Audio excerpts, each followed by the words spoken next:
के Sony channel पर आपका हार्दिक स्वागत करता हूं। पुराने लेक्चर में हमने पढ़ा था संविधान सभा के बारे में, फिर उसके बाद हमने पढ़ा था आपका प्रारूप समिति और संविधान का निर्माण। ये वाले टॉपिक हम पढ़ चुके हैं। संविधान का निर्माण कब हुआ? तो 26 नवंबर 1949 को। लागू कब हो गया? 26 जनवरी 1950 तक को। तो यहां तक के टॉपिक हम पढ़ चुके थे।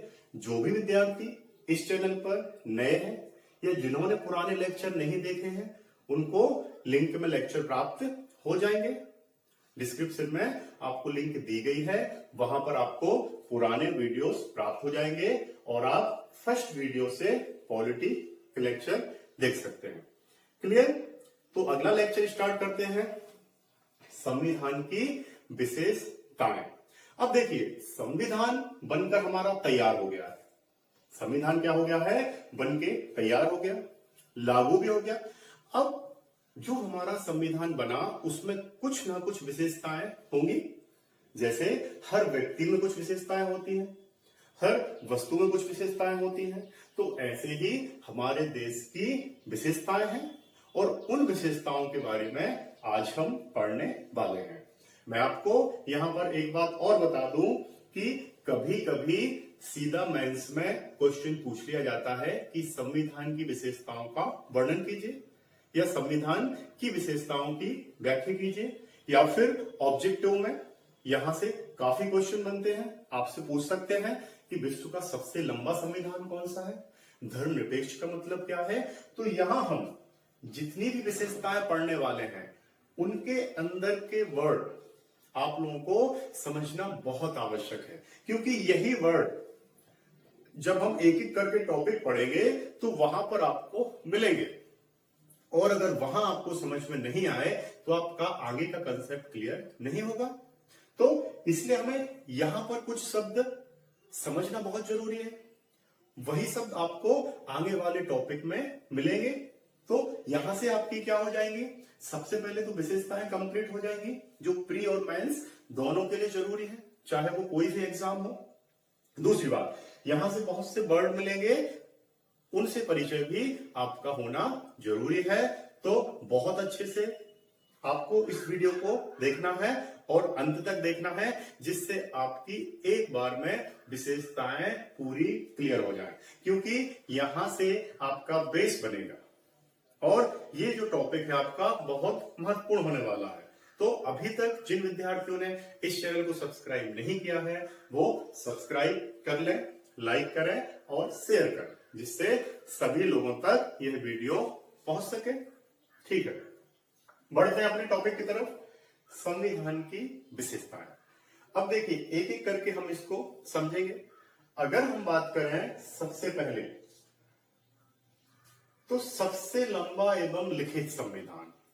अब देखिए, जो भारत का संविधान है विश्व का सबसे लंबा संविधान है। अब लंबा कैसे?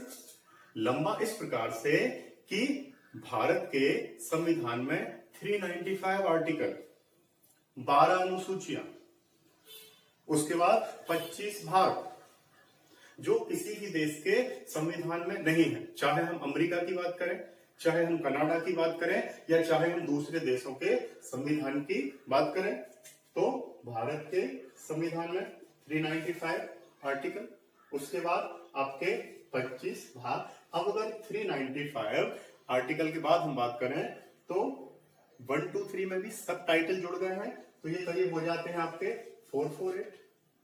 जब संविधान बनकर तैयार हुआ था तो उस समय हमारे 22 भाग थे, जो बढ़कर कितने हो गए हैं? 25। शुरुआत की बात करें तो 8 अनुसूची थी, लेकिन अभी कितनी हो गई है? आपकी 12 अनुसूची। अर्थात आर्टिकल के मामले में हमारा संविधान विश्व का सबसे बड़ा या लंबा संविधान है। तो यहां एक बात क्लियर होती है कि अगर कभी ऑब्जेक्टिव में आपसे पूछा जाए कि विश्व का सबसे लंबा संविधान कौन है, तो आंसर क्या आएगा? आपका भारत। अब दूसरा, लिखित। अब लंबा होने के साथ साथ भारत का संविधान कैसा है? लिखित है। तो मैं आपको बता दूं कि विश्व में 2 प्रकार के संविधान हैं, एक मौखिक और दूसरा लिखित। अगर मौखिक संविधान की हम बात करें तो ब्रिटेन का है, मतलब वहां पर जो संविधान है वो लिखा हुआ नहीं है। अब अगर लिखित संविधान की बात करें तो सबसे पहला जो लिखित संविधान था विश्व का वो अमेरिका का था। तो वहां का संविधान कैसा है? लिखित। ठीक वैसे ही भारत का संविधान भी कैसा है? लिखित है। एक एक वर्ड हमारे संविधान का क्या किया गया है? लिखा गया है। तो ये पहली विशेषता क्लियर होती है आपकी। फिर से सुने, सबसे लंबा और लिखित संविधान। तो भारत का संविधान कैसा है? सबसे लंबा, 395 आर्टिकल, 22 भाग, 12 अनुसूचियां, जो विश्व में कहीं भी नहीं है। क्लियर? दूसरी विशेषता, कठोर एवं लचीले का समन्वय। अब कठोर एवं लचीले का समन्वय का मतलब है कि भारतीय जो संविधान है उसमें संशोधन की प्रक्रिया कुछ मुद्दों पर कठोर है, अर्थात संसद के 2/3 बहुमत और आधे से अधिक राज्यों की अनुमति या आधे से अधिक राज्यों की विधानसभाओं का 2/3 बहुमत। कुछ मुद्दों पर आपका 2/3 बहुमत ही काफी है। अर्थात यहां पर क्या है कि कहीं कहीं तो हमारा संविधान संशोधन बहुत कठोर प्रक्रिया से गुजरता है और कहीं कहीं संविधान संशोधन क्या हो जाता है? बहुत आसानी से हो जाता है। तो भारत का संविधान कैसा है? कठोर और लचीलेपन का मिश्रण। अब अगर थोड़ा सा विश्व से हम कंपैरिजन करें तो जो ब्रिटेन में संविधान संशोधन की प्रक्रिया बहुत सरल है, वहां साधारण तौर पर संविधान में संशोधन हो जाते हैं। लेकिन यही हम बात करें तो अमेरिका में जो वहां के संशोधन है बहुत कठोर है, अर्थात वहां की जो संविधान संशोधन की प्रक्रिया है वो कैसी है? कठोर। तो अमेरिका के संविधान को क्या कहा जाता है? कठोर। ब्रिटेन के संविधान को क्या कहा जाता है? नरम या लचीला। लेकिन भारत का संविधान कैसा है? दोनों का समन्वय, कहीं कठोर कहीं लचीला। क्लियर? आगे बढ़ते हैं। अब अगर तीसरी विशेषताओं की तरफ हम बढ़े तो विभिन्न स्रोतों से लिया गया संविधान। अब देखिए, मैंने आपको बताया था जब संविधान का निर्माण हुआ था कि भारत ने बहुत से देशों के संविधान का अध्ययन किया है और उनके संविधान से कुछ हमने विषय लिए हैं, कुछ हमने बातें ली हैं। अब भारतीय संविधान में क्या किया गया है? कुछ आंतरिक स्रोतों से टॉपिक लिए गए हैं, कुछ बाह्य स्रोतों से लिए गए हैं।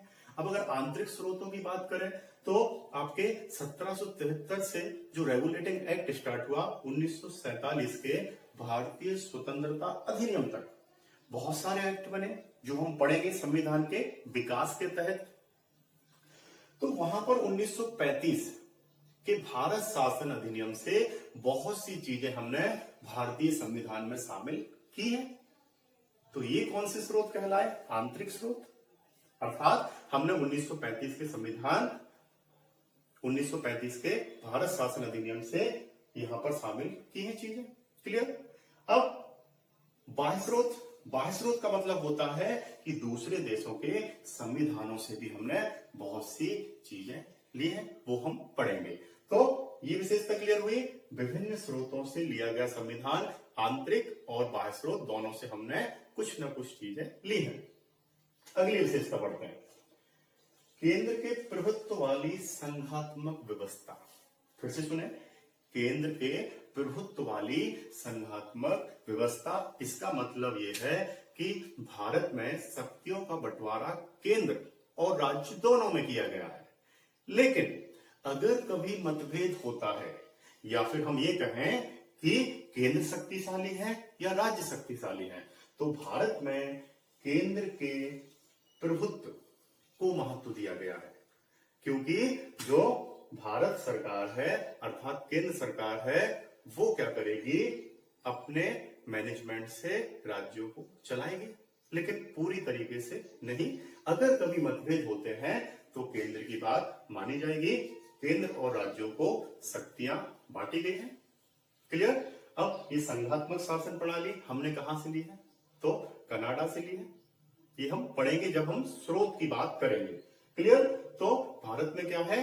केंद्र प्रभुत्व है, केंद्र की ही बात मानी जाती है अगर कभी मतभेद होते हैं तो।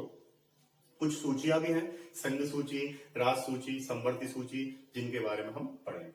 अगला, अगली विशेषता है संसदीय सरकार।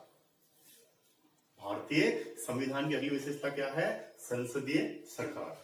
अब देखिए संसदीय सरकार, अब अगर हम संसदीय सरकार की बात करें तो भारत में जो प्रमुख है वो कौन है? हमारी संसद। अब संसद किससे मिलकर बनती है? सबसे पहले राष्ट्रपति, लोकसभा और राज्यसभा। अर्थात भारत में जो भी नियम बनाए जाएंगे वो किसके द्वारा बनाए जाएंगे? संसद के द्वारा बनाए जाएंगे। और ये प्रणाली हमने कहां से ली? संसदीय प्रणाली आपकी ब्रिटेन से। यहां पर एक बात और आपको बता दूं, विश्व में दो प्रकार की प्रणालियां होती, एक संसदीय प्रणाली, एक अध्यक्षात्मक प्रणाली। संसदीय प्रणाली में संसद प्रमुख होती है और अध्यक्षीय प्रणाली में अध्यक्ष प्रमुख होता है। जैसे अमेरिका, वहां पर क्या है? अध्यक्षात्मक शासन प्रणाली है। भारत, ब्रिटेन, यहाँ पर संसदीय सरकार या संसदीय प्रणाली है। तो क्लियर? संसदीय सरकार अर्थात भारत में प्रमुख कौन है? आपकी संसद, और संसद ही नियम बना सकती है।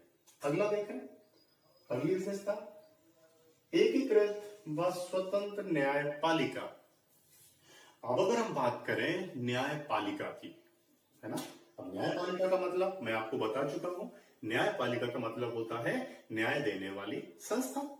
तो भारत की जो न्यायपालिका है वो कैसी है? एकीकृत, मतलब पूरे भारत के लिए एक ही न्यायपालिका है। अगर हम सबसे ऊपर बात करें तो क्या? सुप्रीम कोर्ट, फिर हम बात करें तो हाई कोर्ट, और फिर हम बात करें तो डिस्ट्रिक्ट कोर्ट या फिर लोअर कोर्ट। मतलब जो राज्य है और जो केंद्र है उनके लिए अलग अलग न्यायपालिका नहीं है। भारत में एक गहरी न्यायपालिका है, सबसे ऊपर सुप्रीम कोर्ट, फिर हाई कोर्ट और उसके बाद अन्य कोर्ट। दूसरा, स्वतंत्र न्यायपालिका। अब स्वतंत्र न्यायपालिका का मतलब यह है कि जो न्यायपालिका है वो अपने निर्णय लेने में कैसी है? स्वतंत्र है। बिना पक्षपात के वो निर्णय लेगी। ना तो कार्यपालिका का दबाव होगा उस पर, ना विधायिका का दबाव होगा। और वो कैसे निर्णय लेगी? स्वतंत्र निर्णय लेगी। ये भी एक बहुत बड़ी विशेषता है हमारे भारतीय संविधान की। क्लियर? अगला, मौलिक अधिकार। अब मौलिक अधिकार का आपका एक पूरा टॉपिक है जो आगे हम पढ़ने वाले हैं। यहां सिर्फ हम क्या पढ़ रहे हैं? इनकी विशेषताएं। तो थोड़ा सा यहां समझते हैं। मौलिक अधिकार वे अधिकार जो व्यक्ति को जन्म से ही प्राप्त हो जाते हैं, या फिर वे अधिकार जो व्यक्ति को किसी देश का नागरिक होने के नाते मिलते हैं, उन्हें क्या कहते हैं? मौलिक अधिकार। अब मौलिक अधिकार हमने किस देश से लिए? तो यहां मैं आपको बता दूं, यूएसए, अमेरिका से हमने लिए। प्रारंभ में कितने मौलिक अधिकार थे? 7। वर्तमान में कितने हैं? 6 मौलिक अधिकार हैं, जिनको हम डिटेल से पढ़ेंगे एक एक।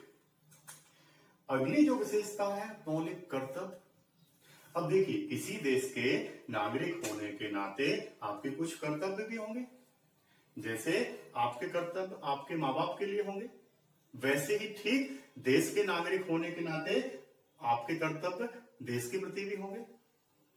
अब मौलिक कर्तव्यों की बात करें तो मौलिक कर्तव्य ये हमारे बाद में जोड़े गए रूस के संविधान से, या फिर पहले की बात करें तो यूएसएसआर के संविधान से हमने इनको क्या किया? शामिल किया।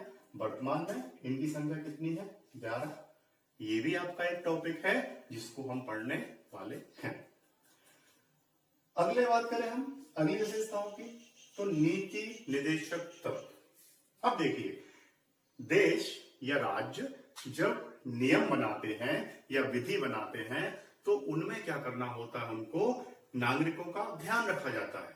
उनके सामाजिक आर्थिक विकास के लिए उनका क्या रखा जाता है? आपका ध्यान रखा जाता है। और वही आपके जो नियम बनाए जाते हैं वो लोगों के लिए बनाए जाते हैं। और राज्य क्या करता है? लोगों के लिए नियम बनाता है। और वही नियम क्या है? आपके नीति निर्देशक तत्व। अर्थात कुछ ऐसी योजनाएं, कुछ ऐसी प्लानिंग राज्य करेगा जिससे लोगों का क्या हो? सामाजिक आर्थिक विकास हो। तो वही क्या हमारे नीति निर्देशक तत्व।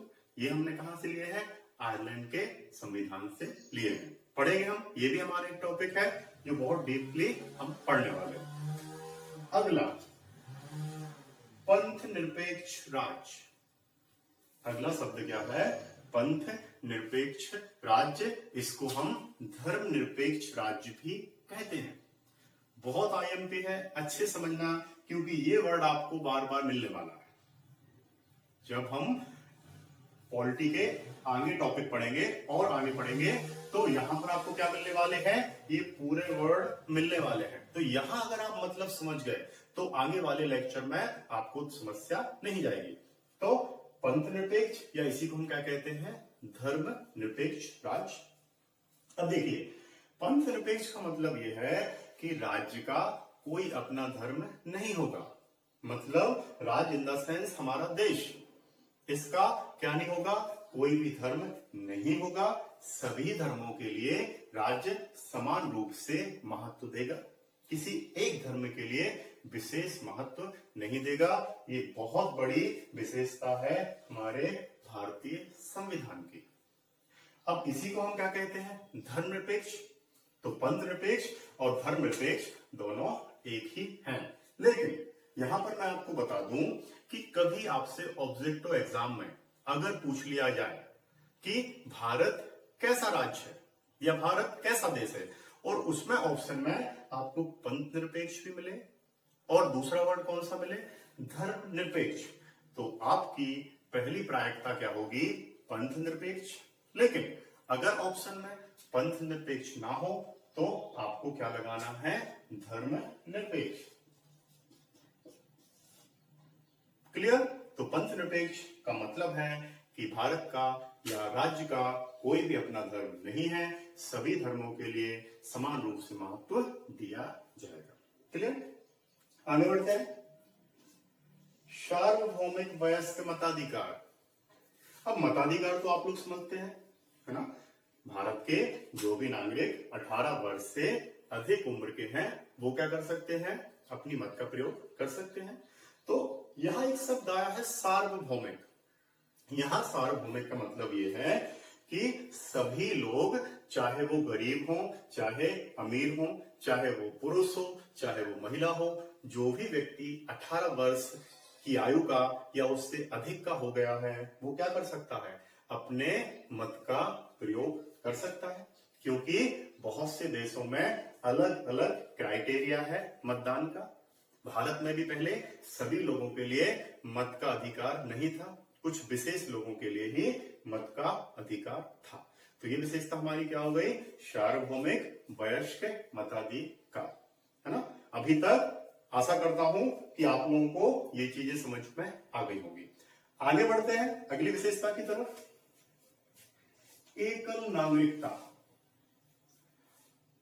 एकल नागरिकता। अब अगर एकल नागरिकता की बात करें तो विश्व में 2 प्रकार की नागरिकताएं पाई जाती हैं। कहीं कहीं 3 प्रकार की नागरिकताएं भी पाई जाती हैं, लेकिन मेनली कितने प्रकार की? 2 प्रकार की नागरिकताएं पाई जाती हैं।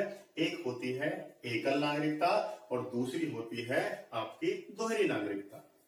एकल नागरिकता का मतलब होता है किसी भी देश की सिर्फ एक नागरिकता, अर्थात केंद्र और राज्य की नागरिकता अलग अलग नहीं होगी। ऐसा नहीं कि केंद्र की नागरिकता अलग हो और राज्य की नागरिकता अलग हो। तो भारत में कैसी नागरिकता है? एकल नागरिकता। लेकिन जो अमेरिका देश है या यूएसए जो देश है वो क्या है? वहां पर दोहरी नागरिकता दी गई है, अर्थात केंद्र की अलग नागरिकता, राज्य की अलग नागरिकता, लेकिन भारत की नागरिकता कैसी है? एकल नागरिकता दी गई है। क्लियर? अगला, स्वतंत्र निकाय। अब भारतीय संविधान की एक अलग विशेषता है या एक महत्वपूर्ण विशेषता है स्वतंत्र निकाय। मतलब बहुत से निकाय बनाए गए हैं जो अपना काम कैसे करते हैं? स्वतंत्रता पूर्वक करते हैं। चाहे वो यूपीएससी हो, सीएजी हो, एजी हो या और भी बहुत महत्वपूर्ण निकाय अर्थात संगठन जो क्या करते हैं? स्वतंत्रता पूर्वक काम करते हैं। सुने होंगे आपने नाम वित्त आयोग के, निर्वाचन आयोग के, यूपीएससी के, मतलब संघ लोक सेवा आयोग। तो ऐसे बहुत से महत्वपूर्ण निकाय हैं जो कैसे काम करते हैं? स्वतंत्र रूप से। निकाय का मतलब यहां संगठन होते हैं। क्लियर। अगला देखते हैं आपातकालीन प्रावधान। अब देखिए आपातकालीन प्रावधान का यहां मतलब है कि अगर ऐसी परिस्थितियां बनती हैं कि देश को चलाना थोड़ा मुश्किल होता है या राज्य को चलाना थोड़ा मुश्किल होता है, तो वहां पर आपातकाल लगाया जाता है। अब भारत में जो आपातकाल है वो कितने प्रकार के हैं? आपके 3 प्रकार के। कितने? 3 प्रकार के। सबसे पहले राष्ट्रीय आपातकाल, दूसरा राष्ट्रपति शासन, तीसरा वित्तीय आपातकाल। तो इन आपातकालों के बारे में हम पढ़ेंगे डिटेल से कि आर्टिकल 352 क्या होता है, 356 क्या होता है और 360 क्या होता है। यहां पर सिर्फ आप इतना समझें कि भारत के संविधान की एक महत्वपूर्ण विशेषता है आपातकालीन प्रावधान। अगर कभी परिस्थितियां ऐसी होती हैं जब शासन चलाना थोड़ा मुश्किल होता है या किन्हीं परिस्थितियों में राज्य का शासन नहीं चलता या आर्थिक रूप से अगर हम कमजोर होते हैं, तो यहां पर आपातकालीन प्रावधान किए जा सकते हैं। आगे बढ़ते हैं अपनी लास्ट विशेषता की तरफ। त्रिस्तरीय शासन प्रणाली। कौन सी शासन प्रणाली? त्रिस्तरीय शासन प्रणाली, अर्थात 3 स्तर। कितने स्तर? 3 स्तर। विश्व का एकमात्र देश है जहां पर त्रिस्तरीय शासन प्रणाली है। कौन सा? भारत। सभी देशों में मोस्टली 2 स्तरीय शासन प्रणाली होती है, एक केंद्र एक राज्य। तो पहली शासन प्रणाली क्या हो गई आपकी? केंद्र। दूसरी क्या हो गई आपकी? राज्य। लेकिन एक तीसरी शासन प्रणाली जो भारत में है वो कौन सी है? स्थानीय शासन, पंचायती राज। सुना होगा आपने, स्थानीय शासन पंचायती राज। अर्थात भारत में केंद्र स्तर पर एक सरकार है, राज्य स्तर पर है और उसके साथ साथ स्थानीय स्तर पर भी हमारे प्रतिनिधि क्या करते हैं? कार्य करते हैं। अब उसमें गांव के लिए अलग है और नगरों के लिए अलग है, जैसा कि हम पढ़ेंगे। फिर से त्रिस्तरीय शासन प्रणाली अर्थात 3 स्तर, केंद्र स्तर, राज्य स्तर और कौन सा? आपका स्थानीय सरकार, जो एक बहुत महत्वपूर्ण विशेषता है भारतीय संविधान की। तो यहां पर हमने क्या समझा कि भारतीय संविधान की विशेषताएं क्या हैं, तो उन विशेषताओं को एक एक करके हमने समझा। आशा करता हूं कि आप लोगों को ये सभी विशेषताएं समझ में आ गई होंगी। और अगर कोई आपको डाउट है या फिर अगर आपका कोई क्वेश्चन है तो आप कमेंट करके मुझसे पूछ सकते हैं, या फिर आप एक बार और इसको समझेंगे तो आपको चीजें समझ में बहुत अच्छे से आ जाएंगी। तो यहां पर ये हमारा लेक्चर कंप्लीट होता है। तो एक बार आपसे फिर अनुरोध है कि जो भी बच्चे नए हैं वो इस चैनल को लाइक करें, सब्सक्राइब करें और शेयर करें। अगले लेक्चर में इसके बाद जो हमारा अगला वीडियो होगा उसमें जो हम पढ़ने वाले हैं एक बहुत महत्वपूर्ण टॉपिक है, वो है प्रस्तावना, प्रियम्बल। हमने प्रस्तावना, प्रियम्बल के बारे में हम पढ़ने वाले हैं, जो एक बहुत महत्वपूर्ण टॉपिक है। क्या हमारी प्रस्तावना है, उसके महत्वपूर्ण वर्ड क्या हैं, उसकी विशेषताएं क्या हैं, उसके टर्म्स क्या हैं, ये सब कुछ हम पढ़ने वाले हैं। क्या संशोधन किए गए, कब संशोधन किए गए, ये सब कुछ हम अगले वीडियो में पढ़ने वाले हैं। तो आपको मिस बिल्कुल नहीं करना है, ये भी वीडियो पूरा देखना है और जो हमारा अगला लेक्चर होगा उसको भी कंप्लीट करना है, जिससे आपकी सभी एग्जामों की तैयारी अच्छे से हो सके और जीएस आपका कंप्लीट हो सके। तो इसी के साथ मैं अपना ये लेक्चर कंप्लीट करता हूं। आपका जय हिंद, जय भारत और धन्यवाद।